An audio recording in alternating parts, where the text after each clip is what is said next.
அஸ்ஸலாமு அலைக்கும். Hello everyone, I am nikah from nikah special. புன்னகை பூக்கள் மலரட்டும். ஃப்ரெண்ட்ஸ், இன்றைக்கி நம்ம சேனலில் என்ன வீடியோ பார்க்க போகிறோம்னா, குயிக் அண்ட் ஈஸியாக நல்ல அருமையான தித்திக்கும் சுவையில் கேரட் லட்டு எப்படி செய்யலாம் சொல்லி தான் பார்க்க போகிறோம். அதை பார்க்கறதுக்கு முன்னாடி சேனலை சப்ஸ்கிரைப் பண்ணாதவங்க சப்ஸ்கிரைப் பண்ணிக்கோங்க. பக்கத்தில் உள்ள பெல் ஐக்கானை கிளிக் பண்ணிவிட்டு ஆளுங்க நோட்டிஃபிகேஷனையும் கொடுத்துக்கோங்க. அப்போ தான் நான் எப்போம்னா வீடியோ போடுறோன்னா உங்களுக்கு நோட்டிஃபிகேஷன் வரும். இன்ஸ்டாவில் ஃபாலோ பண்ணாதவங்க ஃபாலோ பண்ணிக்கோங்க. உங்களோட ஒவ்வொரு லைக்கும் எனக்கு ஒரு எனர்ஜி பூஸ்டர். ஸோ வீடியோ பிடிச்சிருந்தால் மறக்காமல் லைக் பண்ணிக்கோங்க. அப்படியே ஹைப்புங்கிற பாயிண்ட்ஸ் கேட்கும். ஸோ பாயிண்ட்ஸும் கொடுத்துக்கோங்க. இப்போ வாங்க இந்த சாஃப்டான கேரட் லட்டு எப்படி செய்யலாம் சொல்லி பார்க்கலாம். குயிக் அண்ட் ஈஸியாக நல்ல சாஃப்டான கேரட் லட்டு செய்கிறதுக்கு நான் இங்கே 400 கிராம் கேரட் எடுத்து அதனோட தோல் நீக்கிட்டு துருவி வச்சுருக்கேன். இப்போ வாங்க எப்படி செய்யலாம் சொல்லி பார்க்கலாம். ஸ்டவ்வில் ஒரு கடாயை வச்சு அதில் 2 டீஸ்பூன் நெய் சேர்த்துக்கிறேன். நெய் நல்லா உருகி வந்துடும். இதில் கொஞ்சமாக முந்திரி பருப்பு சேர்த்துக்கிறேன். முந்திரி பருப்பு நல்லா பொன்னிறமாக சிவந்து வரட்டும். ஃப்ரெண்ட்ஸ், இப்போ பாருங்கள், முந்திரி பருப்பு நல்லா வறுபட்டு வந்துருச்சு. அதை எடுத்துடலாம். அடுத்து கொஞ்சமாக கிஸ்மிஸ் சேர்த்துக்கிறேன். இப்போ கிஸ்மிஸையும் நல்லா வறுத்து எடுத்துக்கலாம். இப்போ பாருங்கள், கிஸ்மிஸ் நல்லா உப்பி வறுபட்டு வந்துருச்சு. அதை எடுத்துருவோம். அடுத்து அதே கடாயில் 2 டேபிள் ஸ்பூன் நான் ரவை சேர்த்துக்கிறேன். வறுத்த ரவை வறுக்காத ரவை எதுனாலும் சேர்த்துக்கலாம், ஏன்னா வறுக்கத்தான் போகிறோம். இதை லோ ஃப்ளேமில் 1 நிமிஷத்துக்கு நம்ம வறுத்து எடுத்துக்கலாம். 400 கிராம் கேரட்டுக்கு 2 டேபிள் ஸ்பூன் ரவை கரெக்டாக இருக்கும். லோ ஃப்ளேமில் வச்சு வறுத்துக்கோங்க. இப்போ பாருங்கள், ரவை நல்லா வறுபட்டு கொஞ்சம் கலர் சேஞ்ச் ஆகி வந்திருக்கு. அடுத்து இதில் நம்ம துருவி வச்சுருக்க கேரட் சேர்த்துருவோம். லோ ஃப்ளேமில் வச்சே சேர்த்துக்கோங்க. சேர்த்துட்டு ஒரு 2 நிமிஷத்துக்கு ரவை கூடவே நல்லா வதக்கி விட்டுருவோம்.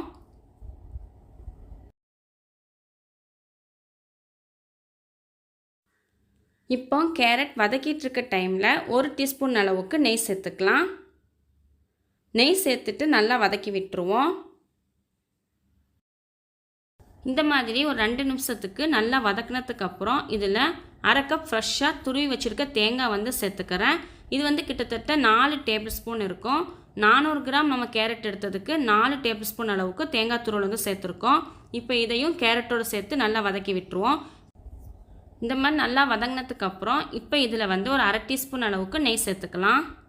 நெய் சேர்த்துட்டு நல்லா வதக்கி விட்டுருவோம். அவ்வளோதான், இப்போ நல்லா வதக்கி விட்டாச்சு. இப்போ இதில் தண்ணி எதுவும் சேர்க்காமல் லோ ஃப்ளேமில் மூடி போட்டு ஒரு 3 நிமிஷத்துக்கு வேக விட்டுருவோம். இப்போ இதை மூடி போட்டுடலாம். ஃப்ரெண்ட்ஸ், இப்போ ஒரு 3 நிமிஷம் ஆகிடுச்சு. நம்ம ஓப்பன் பண்ணி பார்க்கலாம். கேரட் பாருங்கள், நல்லா வெந்து சாஃப்டாகி வந்திருக்கு. அதே நேரம் கேரட்டோட பச்சை வாடையும் போய் வந்திருக்கு. உங்களுக்கு பார்க்கும்போதே தெரியும் எவ்வளோ சாஃப்டாக இருக்குது அப்படின்னு. அடுத்து இதில் நம்ம சீனி சேர்த்துக்கலாம். 400 கிராம் கேரட் எடுத்துருக்கோம். அதுக்கு 1/2 கப் அளவுக்கு சீனி சேர்க்குறேன். கிட்டத்தட்ட 5லேருந்து 6 டேபிள் ஸ்பூன் இருக்கும். சீனி சேர்த்துட்டு நல்லா கலந்து விட்டுருவோம். சீனி சேர்த்ததுக்கப்புறம் கொஞ்சம் இலக்கம் கொடுத்து வரோம். நல்லா கைவிடாமல் கிளறி விட்டுட்டே இருங்க. நான் இதில் ஏலக்காய் தூள் சேர்க்கலை. உங்களுக்கு விருப்பப்பட்டிங்கன்னா ஏலக்காய் தூள் ஒரு 1/2 டீஸ்பூன் சேர்த்துக்கோங்க. இப்போ சீனிலாம் நல்லா கரைஞ்சி கேரட் இந்த அளவுக்கு சாஃப்டாகி வந்ததுக்கப்புறம் நம்ம வறுத்து வச்சுருக்க கிஸ்மிஸ் முந்திரி பருப்பு சேர்த்து நல்லா கலந்து விட்டுருவோம். ஃபைனலாக இதில் ஒரு 1/2 டீஸ்பூன் அளவுக்கு நான் நெய் சேர்த்துக்கிறேன். இது ஆப்ஷனல் தான். உங்களுக்கு வேணும்னா சேர்த்துக்கோங்க, இல்லைனா ஸ்கிப் பண்ணிக்கலாம். நெய் சேர்த்துட்டு நல்லா கலந்து விட்டுருவோம். நெய் சேர்த்து நல்லா கலந்து விட்டதுக்கப்புறம் உங்களுக்கு பார்க்கும்போதே தெரியும் நல்லா லட்டு பிடிக்கிற பதத்துக்கு வந்துருச்சு. இப்போ நம்ம ஸ்டவ் ஆஃப் பண்ணிடலாம். இப்போ ஸ்டவ் நான் ஆஃப் பண்ணிவிட்டேன். இப்போ இதை வேறு பிளேட்டுக்கு நான் மாற்றிடுறேன். இப்போ வேறு பிளேட்டுக்கு மாற்றி வச்சுருக்கேன். இது கை பொறுக்கிற சூட்டுக்கு வரட்டும். அதுக்கப்புறம் நம்ம லட்டு பிடிச்சி எடுத்துக்கலாம். இப்போ இது இருக்கட்டும். ஃப்ரெண்ட்ஸ், இப்போ ஓரளவுக்கு ஆறி வந்துருச்சு. இப்போ நம்ம லட்டு பிடிச்சி எடுத்துக்கலாம்.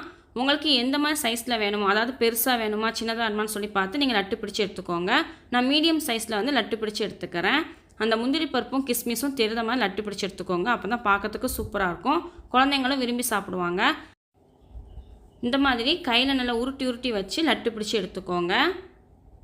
அவ்வளோதான், நம்மளோட சூப்பரான நல்ல சாஃப்டான குயிக் அண்ட் ஈஸியாக செய்யக்கூடிய கேரட் லட்டு ரெடி ஆகிடுச்சு. உங்களுக்கு பார்க்கும்போதே தெரியும் எவ்வளோ சாஃப்டாக இருக்குது அப்படின்னு. நான் இன்னொரு லட்டும் பிடிச்சி காட்டுறேன் பாருங்கள். அதே மாதிரி மீடியம் சைஸ் அளவுக்கு லட்டு பிடிக்க எடுத்துட்டு நல்ல உள்ளங்கையில் வச்சு உருட்டி உருட்டி விட்டு நம்ம லட்டு பிடிச்சி எடுத்துக்கலாம்.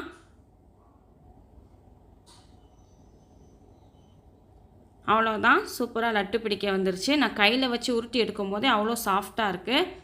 பார்க்கும்போதும் தெரியும் எவ்வளோ சாஃப்டாக இருக்குது அப்படின்னு. உங்களுக்கு நெய் ரொம்ப அதிகமாக இருந்துச்சு அப்படின்னா ஒரு 1/2 டீஸ்பூன்லேருந்து 1 டீஸ்பூன் அளவுக்கு வேணால் நீங்கள் குறைச்சி சேர்த்துக்கோங்க. ஃப்ரெண்ட்ஸ், நம்ம சேனலில் நிறைய ஸ்நாக்ஸ் ரெசிபீஸ் வீடியோஸ் அப்லோட் பண்ணியிருக்கேன். உங்களுக்கு வேணும்னா பிளேலிஸ்ட்டில் போய் செக் பண்ணி பார்த்துக்கோங்க. இப்போ இந்த மாதிரி எல்லா லட்டுவையும் பிடிச்சு எடுத்து வச்சுட்டு உங்கள்கிட்ட நான் காட்டுறேன். ஃப்ரெண்ட்ஸ் அவ்வளோதான். இப்போ எல்லா லட்டும் பிடிச்சு எடுத்தாச்சு. பார்க்கும்போது எவ்வளோ சாஃப்டாக இருக்குன்னு தெரியும். அடுத்து நம்மளோட வேலை டேஸ்ட் பண்ணி பார்க்குறது தான். டேஸ்ட் பண்ணி பார்க்கறதுக்கு முன்னாடி நான் உங்களுக்கு எடுத்து காட்டுறேன் பாருங்கள் எவ்வளோ சாஃப்டாக இருக்குது அப்படின்னு. பார்க்கும்போதே சூப்பராக இருக்குது. அந்த கேரட்டும் தேங்காயும் நல்லா வெந்து வந்திருக்கு. அதனால தான் இந்த அளவுக்கு சாஃப்டாக இருக்குது. இப்போ வந்து நான் உங்களுக்கு பிச்சு காட்டுறேன் எந்த அளவுக்கு சாஃப்டாக இருக்குது, உள்ளேயும் எந்த அளவுக்கு சாஃப்டாக இருக்குன்னு சொல்லி பார்க்கலாம் லட்டு வந்து. ஓகே ஃப்ரெண்ட்ஸ், இப்போ நான் டேஸ்ட் பண்ணி பார்ப்போம் எப்படி இருக்குன்னு சொல்லிட்டு. சூப்பராக இருக்குங்க. வாயில் வச்சதுமே கரைஞ்சி போகுது. முக்கியமாக இனிப்பு கரெக்டாக இருக்குது. நம்ம 400 கிராம் கேரட் எடுத்துருந்தோம். அதுக்கு 1/2 கப் சீனி, அதாவது 5லேருந்து ஒரு 6 டேபிள் ஸ்பூன் அளவுக்குள்ளே சீனி கரெக்டாக இருக்குது. ஸோ நான் சொன்ன அளவுகள் படியே எடுத்துக்கோங்க. ரொம்ப ரொம்ப சாஃப்டாக இருக்குங்க. குழந்தைங்களும் விரும்பி சாப்பிடுவாங்க. நல்லா வாயில் வச்சதும் கரைஞ்சி போகுது. உங்களுக்கு பார்க்கும்போதே தெரியும் எவ்வளோ சாஃப்டாக இருக்குது அப்படின்னு. ஓகே ஃப்ரெண்ட்ஸ், இந்த வீடியோ பிடிச்சிருந்துச்சு அப்படின்னா உங்கள் ஃப்ரெண்ட்ஸ் அண்ட் ஃபேமிலி கூட ஷேர் பண்ணிவிட்டு மறக்காமல் சப்ஸ்கிரைப் பண்ணாதவங்க சப்ஸ்கிரைப் பண்ணிக்கோங்க. அப்படியே லைக்கும் பண்ணிடுங்க. தேங்க்ஸ் ஃபார் வாட்சிங். Stay safe. மரம் வளர்ப்போம், இயற்கை காப்போம்.